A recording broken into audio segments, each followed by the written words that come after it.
Hi, welcome back to Made with Love by Daisy. In this video, I'm going to be showing you a method whereby you will never have to sew in the tails again for a granny square. I really love the granny square, and one of the reasons why I haven't been doing many granny square projects is because I do not like to sew in the tails after the project is over.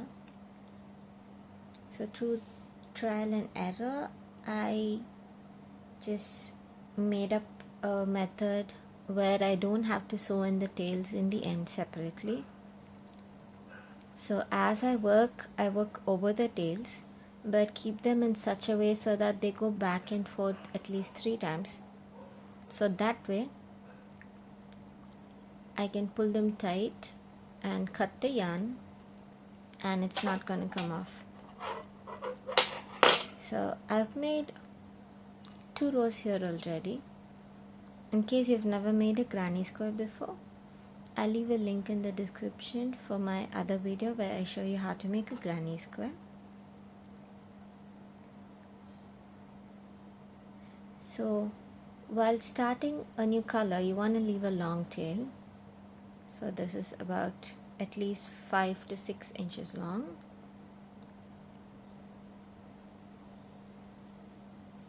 And make sure you've got the working yarn and not the tail over here. So make a chain 4, yarn over and insert your hook into the corner. Now what I'm going to do is take this tail and place it over the hook, going from left to right in this direction. And I'm going to use my index finger to hold on to that, and then I'm going to bring it back again from right to the left. So it sort of has this little bow shape with a yarn, or an infinity shape, or an 8, whatever you want to call it. So I'm using my left hand to hold all these tails in place. Not all these tails, it is the same tail, but then all these strands together so that they don't slip away. I'm gonna make the first DC of this granny block, and now just work over all the tails, so making a second DC. The next DC, the third DC, is going to be the last DC in this granny block. So insert your hook. Now instead of working over all the tails together, I'm going to take this loop and put this around the hook like this. So I have 2 strands above the hook, the tail and one side of the loop.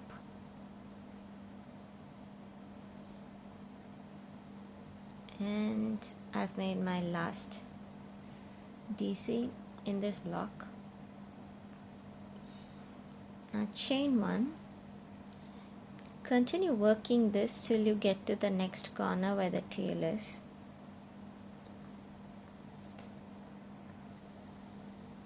And while doing that, you want to make sure you don't accidentally work over the rest of the tails. Try to keep them out of the way.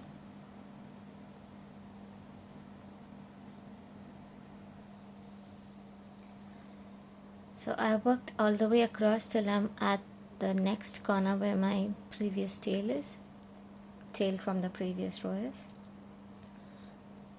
So I'm gonna yarn over, insert the hook into this corner, just as we did with the previous tail. I'm gonna take that tail and put it over like this from left to right, and then make the first DC. After making the first DC, yarn over, insert the hook again, and now bring the tail back from right to left. So you have this infinity shape again. and continue working the corner like you normally would. So that's the second DC of this group or block. The third DC, chain 2 for the corner, then first DC and the second DC. And for the third DC, insert your hook into the corner just like we did the last time. Take this loop and put it over your hook so that you have two strands above the hook, and one of them is the tail. And make the last granny in that corner.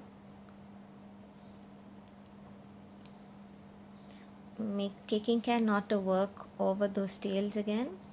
Keep them out of the way and finish this row.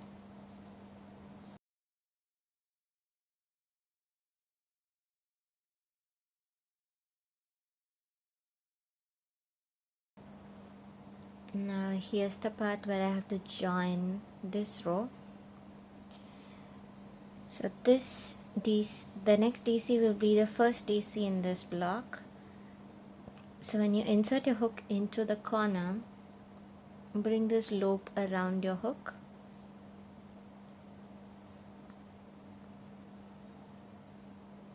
And while making the next DC, you work around all the tails.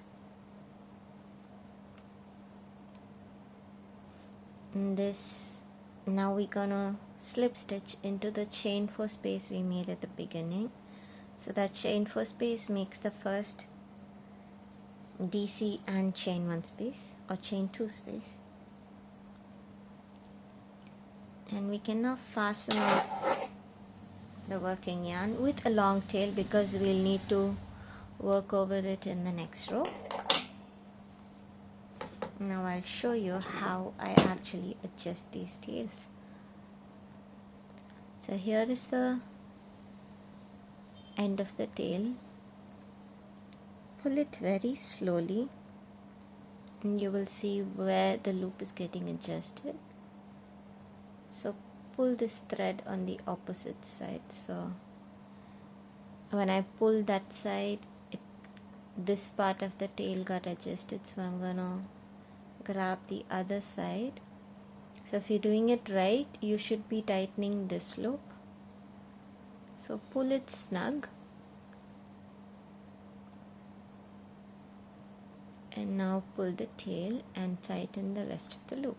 So that's it. You don't have to sew in the tail after you finish working, and you can cut it really close.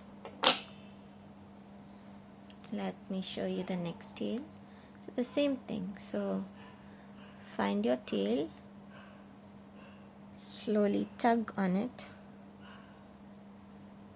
and you should find the end which is getting adjusted. So grab onto the other side so that you're adjusting the loop on the opposite end.